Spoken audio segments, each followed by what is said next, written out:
ready to do life and business on your terms and truly live your big ticket life.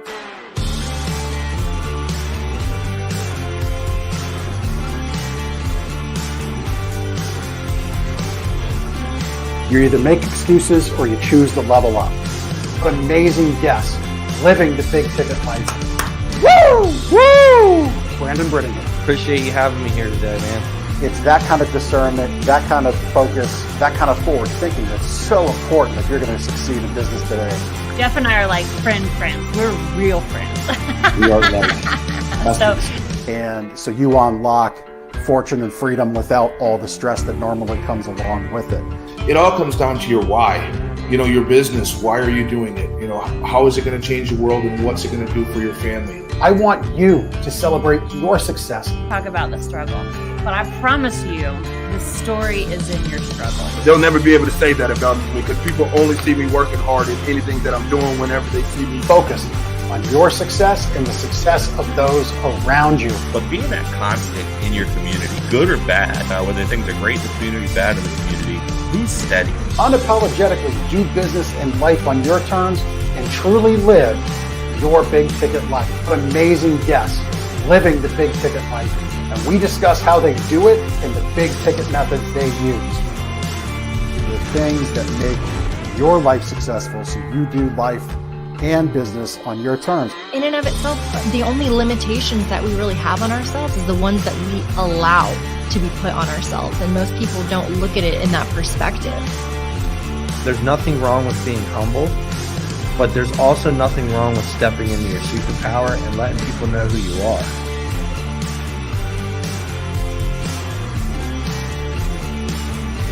Get ready to do life and business on your terms and truly live your big ticket life.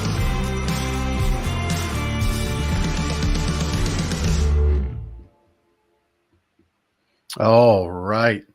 Welcome back. Another great week of the Big Ticket Life Show. And I want to take a pause right here at the top of the show. You know, you've probably been feeling it. I've been focusing the conversations lately on the journey, on the mission, on the purpose that my guests have. I shared with you back on my launch day of my book, My Personal Story, back in August. And so that's where we're going to be focusing our show together. And we have deeper connections with one another than we realize.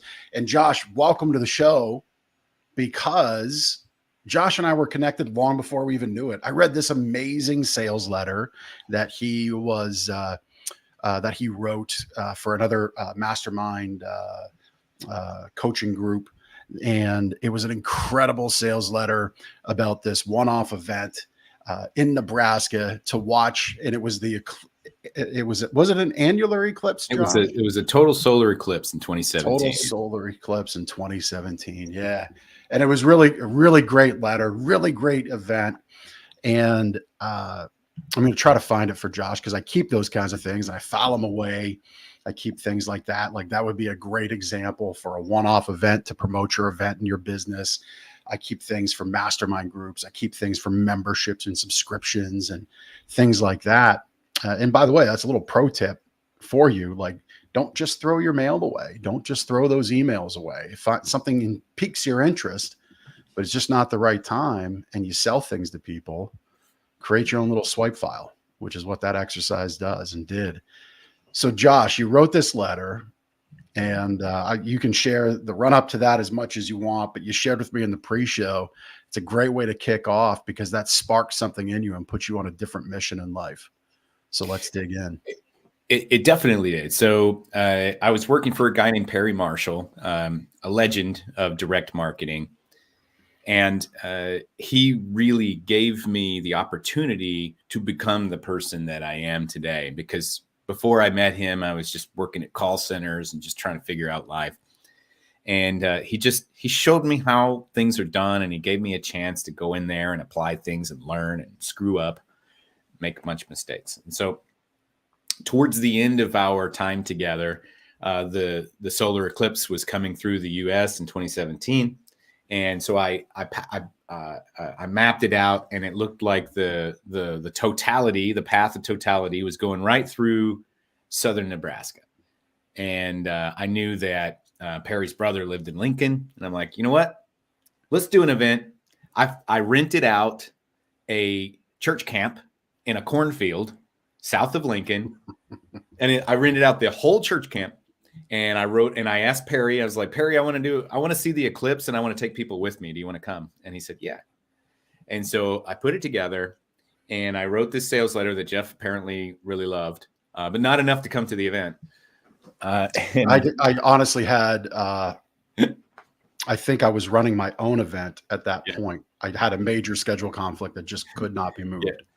So I get 82 people from all over the world to come and sit at a little church camp in a cornfield in Nebraska so that we can see the total solar eclipse as it passes over.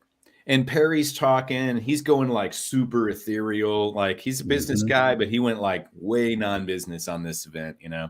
And it was a really special event. We had a lot of fun. But then it came time to see the eclipse. And like moments, like we were looking at through the little glasses and everything. And just moments after you see the moon just kind of kissing the sun, just a tiny little bit, storm cloud. Completely blocked the entire view of the entire eclipse. Here I am sitting in a cornfield with 80 people. I had people from Australia come for this event.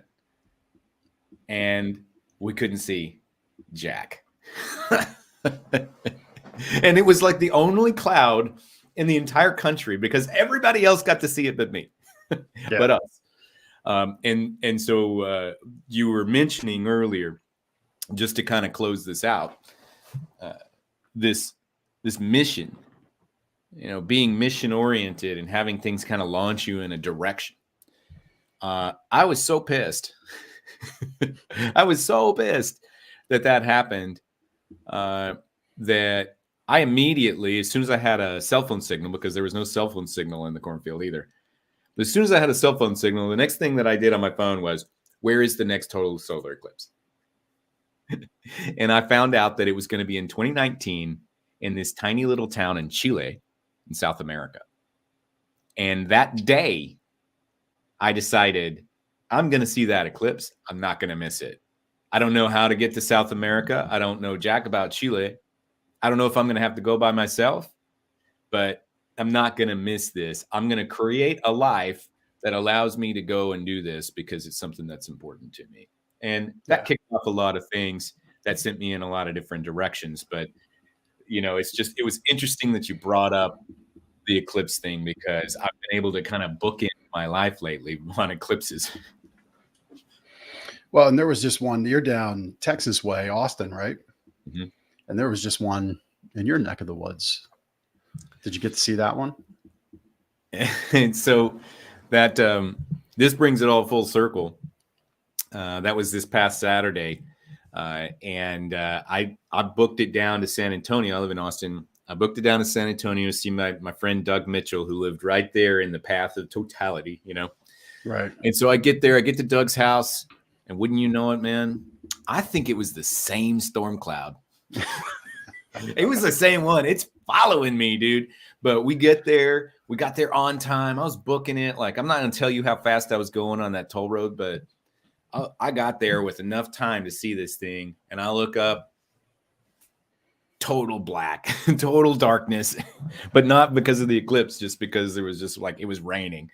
And so I missed it again. But the good thing about it is there's redemption because there's a total eclipse that's coming through in July to Texas, and there's never any clouds in July. So I think we'll be good. I think I have to miss one to make one. So that's my new rhythm. Got it. Yeah. Well, that makes sense. So the Chile one was good. Oh my God. One of the most amazing experiences I've ever had in my life. I went by myself because everybody else backed out of the trip. Nobody else wanted to go, or they're like, it's too much money. It's too far. I don't speak Spanish, whatever. But I had a choice. There was this moment where it was like, well, man, nobody wants to go with me. I've never traveled alone. And that sounds kind of lonely and scary. But man, I want to see this eclipse more than I want to do anything. And so I got on the plane by myself and I went to the other side of the world and drove 6 hours from the airport so that I could see this thing because it was important to me. Right. And that was like the first time that I really just, I've spent so much time in my life pleasing other people and doing things that other people want to do. But it's like, no, this is what I want to do. If you don't want to do it with me, that's fine. I'm going anyway. And it was uncomfortable, but it was so worth it, dude. Man, that line, what you just shared, spent so much time pleasing other people, hit like a hammer between the eyes this morning for me, because I spent some time in meditation thinking about, where I'm at in life, where my businesses are at, and, the way I go through my week, my days. And yeah, it's like you create these businesses, you create this life, but what comes along with that is massive responsibility. I don't look at it. I don't walk around, woe is me, I have to please other people. To me, the shield I carry there is I'm responsible for other people. I'm responsible to lead their success, to create a pathway for success for them. That's probably the better way to say it, right? Because I require that people are as interested in their success as I am for them. But I, as the owner of businesses, have to create that pathway for them to succeed, right? And now that's really, really interesting. So so you're in Nebraska, and I know Perry, and I'm I wasn't sure, everybody's season with other people sometimes ends positive, sometimes it ends negative, and I didn't want to get into all that, but since you mentioned Perry's name, so people came from Australia, big investment, big amount of time. Obviously, there was probably more structure around the day that black cloud comes. How did you express that? Like, because I don't think I recall reading in the letter, by the way, no refunds will be given if a cloud comes and ruins this thing. I mean, what are you going to do? Right.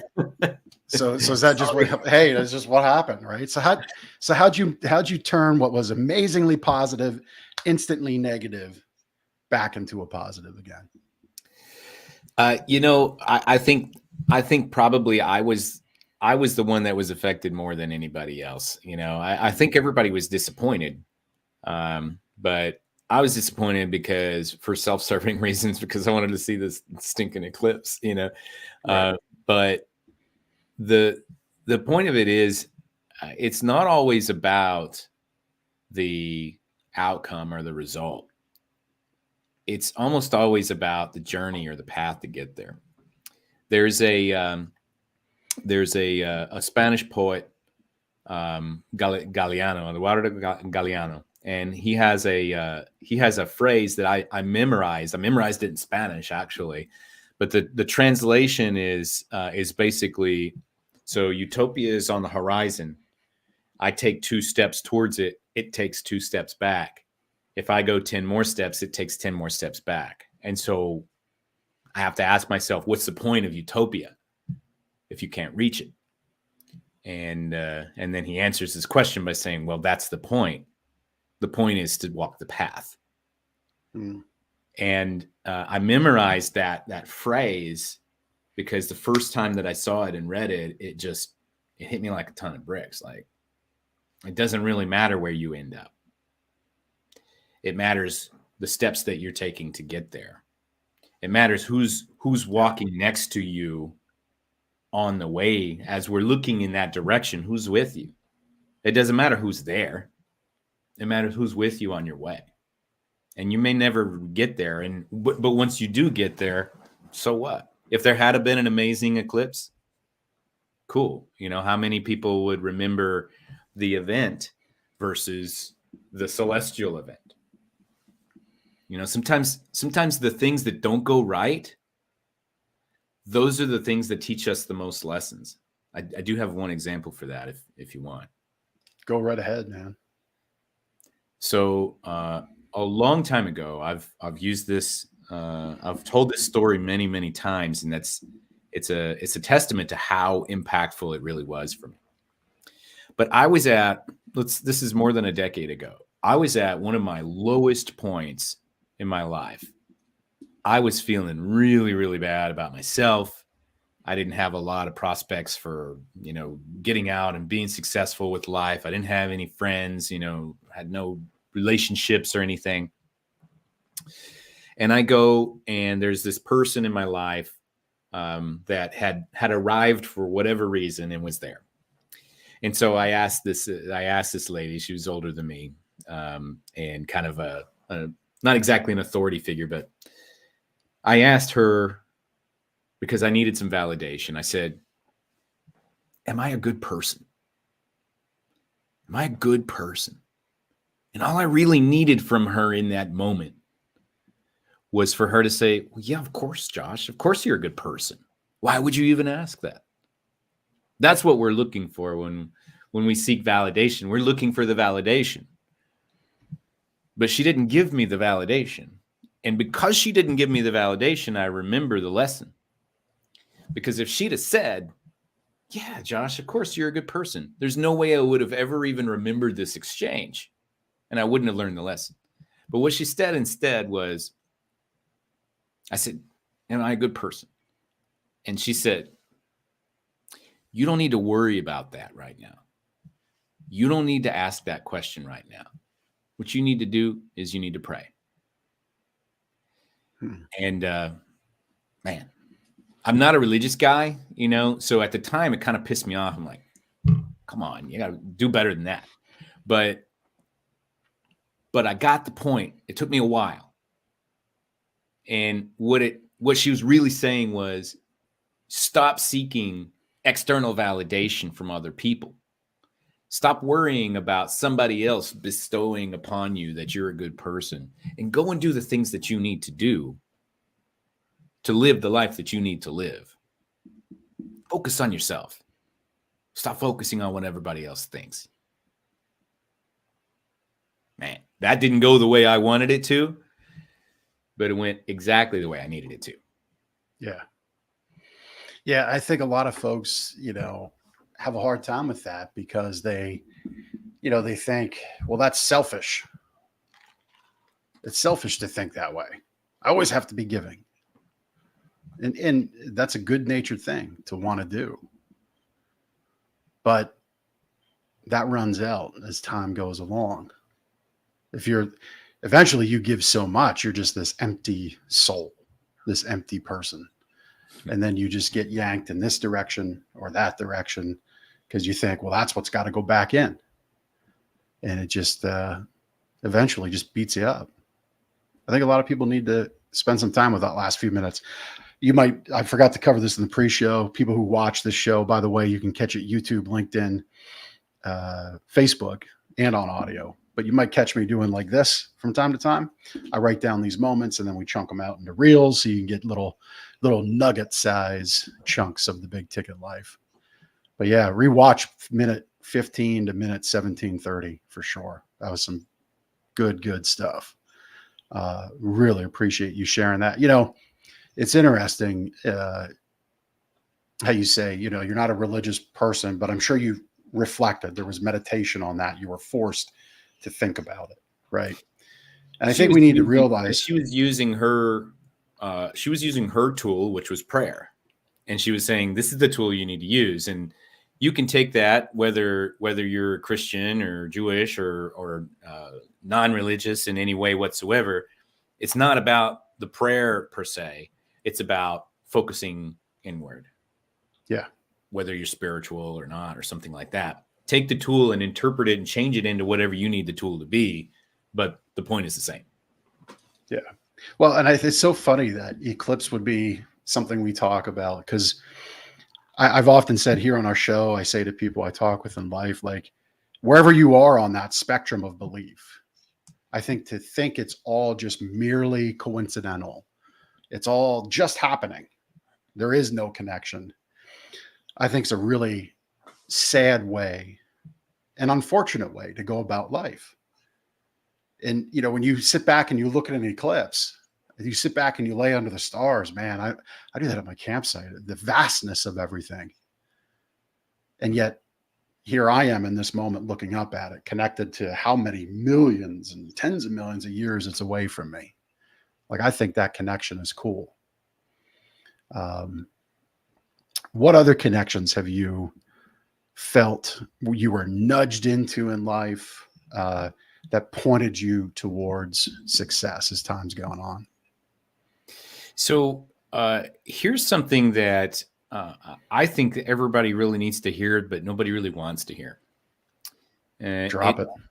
It has absolutely nothing to do with business, but at the same time, it has everything to do with business. So I'll air some dirty laundry. I've been married more than once, and successfully divorced more than once, and I've never heard it put that way. That's good. yeah.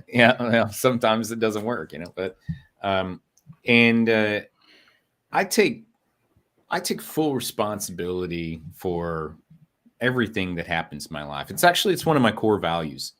I have four simple core values: make the time, do the work, own all outcomes, be the difference. And own all outcomes, that's when I started taking care of that, my life changed and my life got better.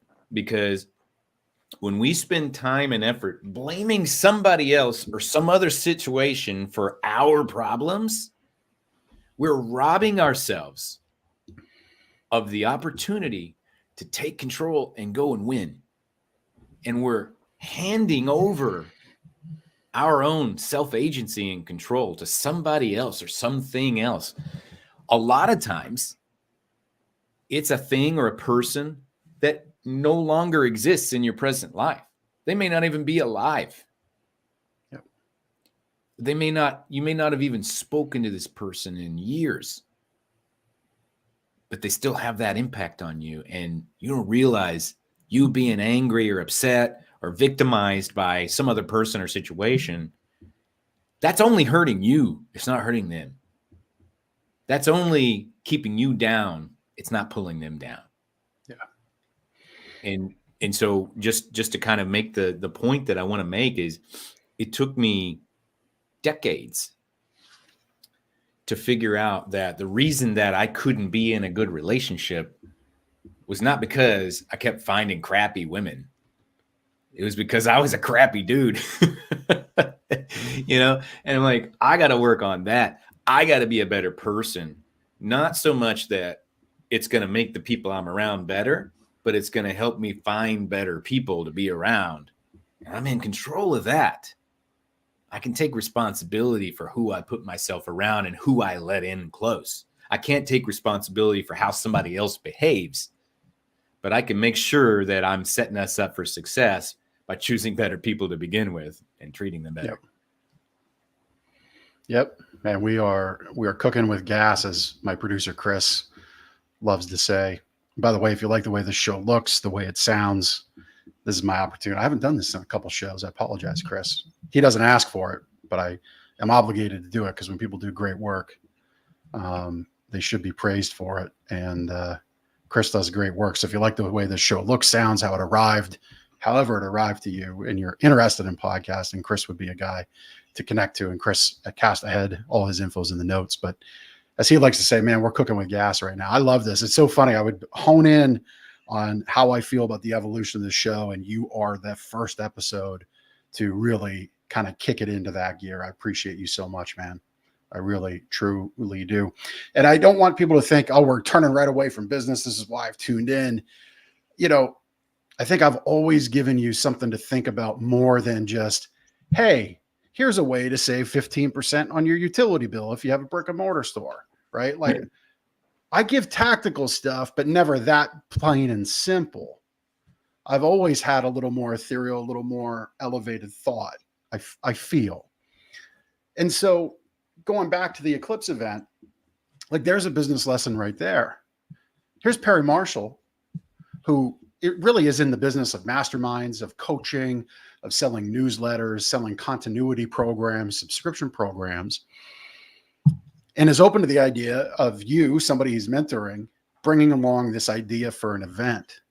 And this idea for an event was just this random thing. Good marketing can make anything move in life. And here you put together this event around an eclipse. And so the right message presented into the right market really creates a lot of opportunity, right? And you have your own shows that you do, and I know we have this show will be a little shorter than normal, but let's kind of dig in. Like, you have that expertise, you have that gift, because I've been seeing it now for a few years. We're in Apex together. I watch you, you watch me, we comment on each other's stuff, etc. I looked over your shoulder for an amazing sleep quiz thing that I'm trying to bring to the retail business.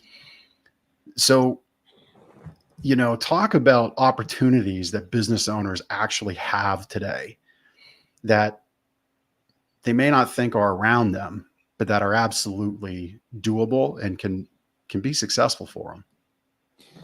So there's a couple of ways that we can go with this. There's a strategic approach and there's a tactical approach. And so just starting with the strategic approach, you brought up the eclipse event a couple of times.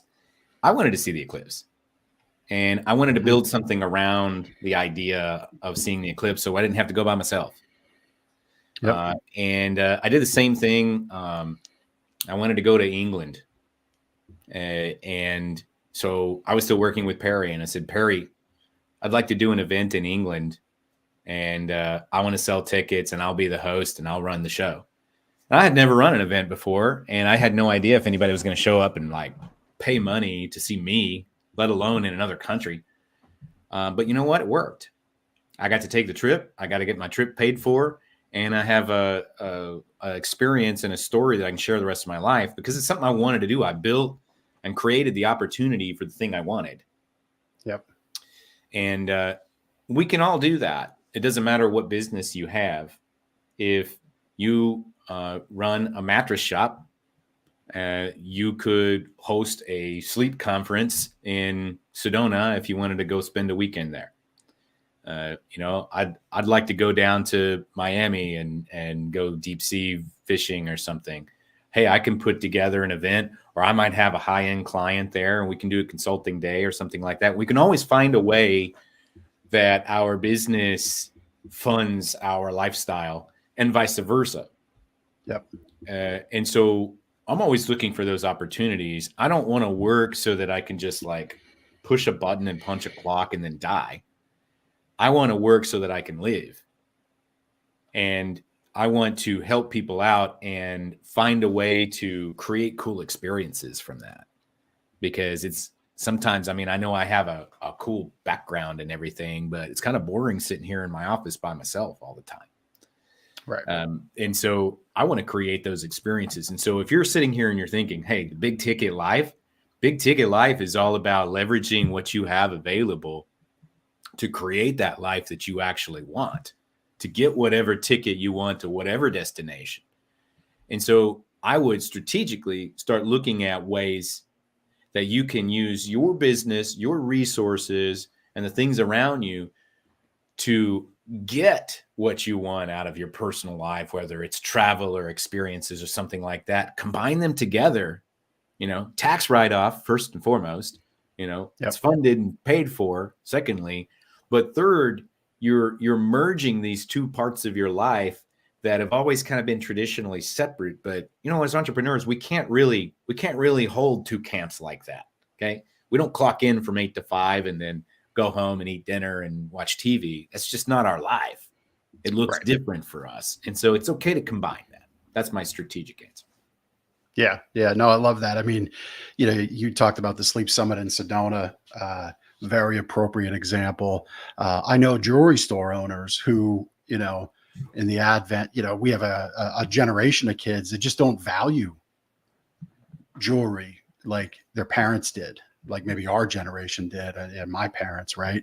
You got guys with wedding rings that are basically rubber silicone now. And it's like, I don't know how much those rings are as I play with mine here right on the show, but I know I spent a lot more on my ring and a lot more on my wife's ring than I think $199 for a silicone wedding band. So there's a jewelry store owner. I stopped buying them after a while, they never worked for me. You successfully found how to move the jewelry expenditures in the ledger to other revenue making things. Yeah. But I know a jewelry store owner that actually takes a select group of clientele on diamond buying trips around the globe. Love it. So there you're blending travel, you're blending the behaviors of affluent people. You're blending them all to stay relevant with your customers. And just like this Eclipse event, like you have the permission, because we get to write our own rules every day. Just because your industry might like raise their eyebrow at it or frown upon it doesn't mean you can't do it. Look out to other people. Somebody else, and I know this guy who is a master at architecting business and constructing business around hobbies and things he loves to do, is Dan Kennedy. Horse racing. And I mean, unfortunately, he's not doing that anymore due to a health battle a couple years back. But for a long time, man, this guy had lived in Northfield, Ohio, or in proximity to Northfield, Ohio, which is like west of Cleveland. And like between Cleveland and whatever else is there along the lake coast, there's like not much there except horse racing. And it's the kind of horse racing he loved. So everything was focused towards Northfield, Ohio, in that region. And then Disney. And he wrote endlessly about the examples of Disney. And because he did that, he had to go research Disney. Whenever I had something new, that was new research. And so he got to go to Disney. And again, we're talking about some things you can do, some things you can maybe write off. You should always check with your CPA. But when you appropriately do it and you have a preponderance of evidence to support it, yeah, it's able to be written off. And Dan's a master at that. I don't know if you ever picked up on that, but he is a master of it. And it's all around building that life that you desire, that creating, that building of success. So I know I touched on this. I looked over your shoulder. Last week we were at the Apex event in person together. And you, in a matter of literally of, I think, 4 or 5 minutes, built out this sleep quiz. Yeah. Well, AI did it.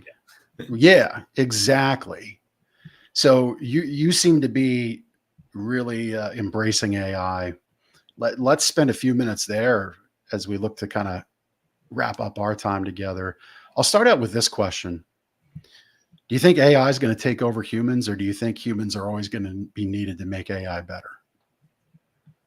I know that I score a lot more points by being polarizing and picking a side, but the honest answer is I don't know. Okay. I could see it going either way. I could see. To me, as of right now, there's just no way that a machine can replicate a human. And that doesn't mean it's not going to be possible at some point in the future. We had heard recently information and knowledge is doubling every 72 hours with machines. Humans can't keep up with that. Eventually, we're going to get surpassed. But that said,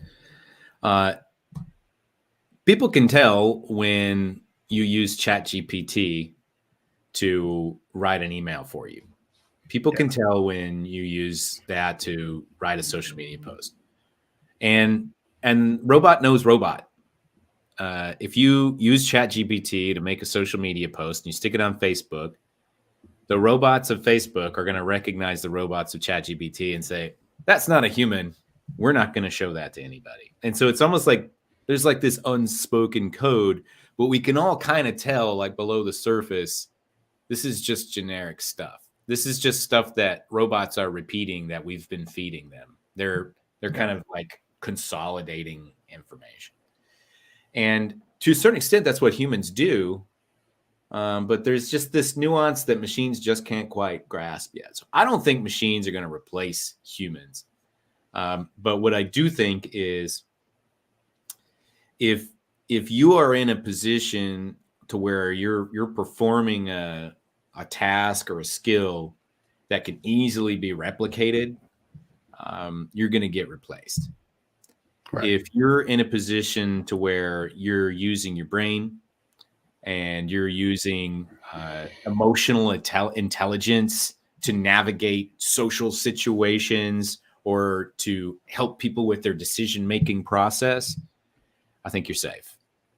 And also, if you have a high level of technical skill, I think you're safe because it's just going to take a longer time for robots to figure out how to do tech support. for instance. Like, I don't know what's going on with my computer, well, hey, did you unplug it and plug it back in? Like, it might take a robot a minute to figure that out, to how to kind of troubleshoot a problem. But yeah, if you're doing something that's easily replicatable, I would look for new work. Yeah. The way I've approached it is I've embraced it. We just did a co-brand, our first co-brand partner with a chiropractor around our Sleep Better book. And so now local chiropractors local to us get to quote unquote co-author the book with us. And, we have some revenue agreements behind it. And essentially they are promoting to their customers our business. And so I used AI because I really don't know anything about how chiropractors speak, but I took information that each partner chiropractor put on their site, threw it into AI as prompt, and said, write a forward as though I'm this person. Mm-hmm. And out the other side came some pretty good stuff. But then I took it to my human for my proofing and copy editing. And I said, Cynthia, have at it with this. Yeah. And she said, actually, this is actually very good. She said, I cleaned up some syntax. I cleaned up some context. I added some things, but I didn't tell her how I created it. She thought you must have spent a lot of time on this. I said, actually didn't. What I spent the most time on was thinking about how to prompt it. Yeah. That's what I spent the most time on. And like, to me, that's where the human element remains, right? Mm-hmm. Like I look at AI kind of like Olympic scoring. The answer is going to be, we're going to throw out the high score and we're going to throw out the low score. So those responses, those interactions, you're ultimately, AI is going to give you that shoot down the middle lane answer because it's aggregating. That's all it can do. As humans, we got to recognize, how do we push that answer into a better lane? That's the way I look at it today. As we wrap up, where are you embracing AI in the work that you do for your clients? Because you work with business owners, you help six-figure entrepreneurs level up. So what are some things that have you excited to help them and have your company be of better service to your clients? Well, I think it all ties in to what we do that's not related to AI just as much as what it is. And it's about simplifying. There are a million shiny objects out there. There are a million strategies and thought leaders and mindset coaches, and there's all kinds of people out there. And let's put that on a spectrum. We've got your tactical spectrum, we've got your strategic spectrum. And as entrepreneurs, we tend to gravitate towards either or both sides of that because it's sexy. I was just mentioning earlier, if I just take a side, that's gonna piss some people off and it's gonna make other people happy. Right. But what happens is if we go too strategic mindset or we go too tactical shiny object, we get lost. We're too far away from the middle, which is implementation. And that's where everything gets done. Implementation is simple. Pick up the hammer, hit the nail. Pick up the hammer, hit the nail. How do I use AI to make the shiny objects and the strategy simpler so that all I have to do is pick up the hammer and hit the nail and I don't have to think so hard? What you just said earlier about, writing the prompts and everything, it's just doing some heavy lifting for you. Right. And so for entrepreneurs, we get stuck distracted by this shiny object, distracted by this next coach that's saying we should do this or not do this, and everybody's contradicting each other. And we end up not doing anything. We end up in analysis paralysis. We end up procrastinating. We end up going and putting out fires because being a firefighter is sexy. We get the awards, the medals. We're a hero for putting out fires. And so we're always looking for more fires to put out. But then we say things like, well, I'd love to grow, but man, I'm just so busy putting out fires. Because putting out fires is sexy. And being a fire marshal, that's not sexy. But the fire marshal is making sure that your building never catches fire to begin with. Yeah. And that's I guess if all you're time doing. Yeah. I guess if all you're doing is being a firefighter, soon enough, all you got is charred remains. Every fire is urgent, but not every fire is important. Right. And as entrepreneurs, we have to make a decision to focus on the things that are important, that are going to move the needle forward for us. AI will help you do that because AI will go and be an unlimited firefighter for you, and they don't want any of the glory at all. What that allows you to do is it allows you to focus in on the things that matter, that are going to push your business forward. And that's why I started building things around that for entrepreneurs, because they struggle so much, me included. I'm not taking me out of this. I'm the same. I built what I do for me, and I just let other people in, you know. But what I built was a way to simplify and remove all of the distractions. Just focus on, what do I need to do right now that's going to push the needle forward in my business? Because there's this moment where, as entrepreneurs, we hustle and hustle and hustle, and then we hit the wall. And hustle will not take us over that wall. Hustle will just run us right back into it over and over and over again. So what we need at that point is, we don't need more hustle.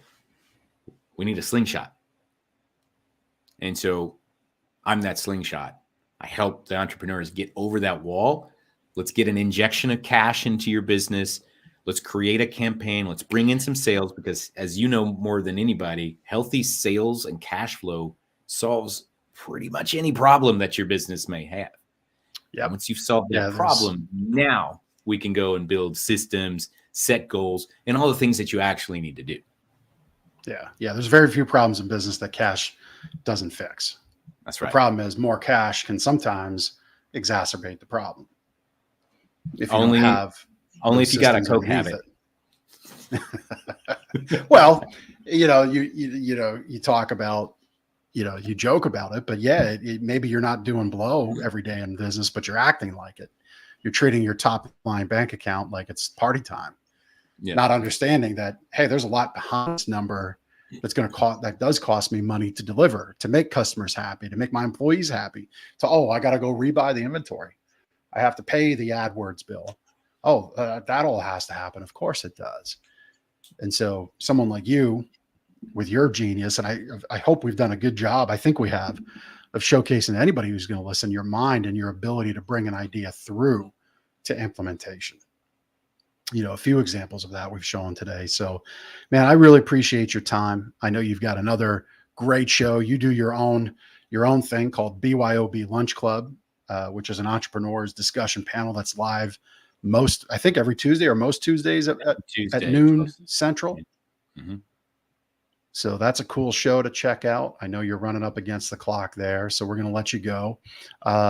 We've been flashing your information on screen, but for people who are catching this on audio going down the road or during their workout, if they don't get back to their show notes, how do people get a hold of you? Yeah. So if you are an entrepreneur and you sell a service of any kind, could be professional services, home services. I've worked with travel agencies, coaches, consultants, course creators, real estate agents, pretty much everything in between. And you're somewhere under the 2 million mark right now. You're probably hitting that wall that I'm talking about. If you're not hitting it right now, you'll hit it soon, or you hit it last month. And the immediate gut reaction is, I just got to hustle more. I got to work more hours. I got to put in more effort. I got to go and try this new shiny thing. I got to go spend more money on ads. But you don't really need to do that. What you need is a new perspective. Because when you're standing there up against the wall, maybe you're holding it up, you can't really see over it, and you can't really see the end of it. So you just need to be able to back up for a few steps and reassess the situation. Once you have that, then we can build a plan for how you're going to get over that wall and start growing your business and push past that window and that barrier that you're at right now. So if that's something, if I'm saying that and you're like, yeah, that's me. If you're like, no, dude, I got this, I'm good, no problem.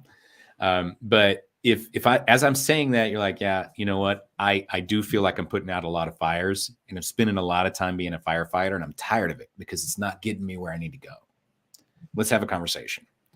You can reach me anywhere on social media at JT Literally. You can send me a message on Facebook, or if you want to learn more about what I do, you can go to factor1.io, factor1.io, and you can poke around there and kind of see what we're all about. And if you want to have a conversation, go and fill out an application, get scheduled on the calendar with me, and we'll have an honest conversation about where you're at. We'll see if there's something that we can do to help you get where you need to go. And if it makes sense, we'll do something together. And if it doesn't, no big deal. We do guarantee results in writing. So I have no incentive to try to put you into something that you don't want or aren't ready for. If I can help you, I'll say, hey, this is what it looks like. Let's do it. And if I can't, I'll just be straight up with you, because I don't want to, I like sleeping at night. So factor1.io. If any of that resonated with you, I'd love to have a chat. We'll see if there's something that we can do to kind of push you past that. I got a great track record with people under $2 million that sell a service. We typically 2, 3, 5x businesses in a 90-day window or less. Fantastic. Well, I hope you all take Josh up, check out what he's doing at factor1.io.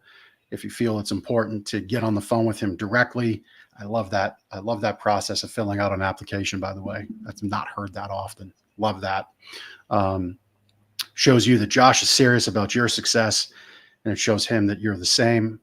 I'm sure you guys, if you connect, will not be disappointed. Josh is just a really great person I've known here these last few years and have been connected to longer than we both knew.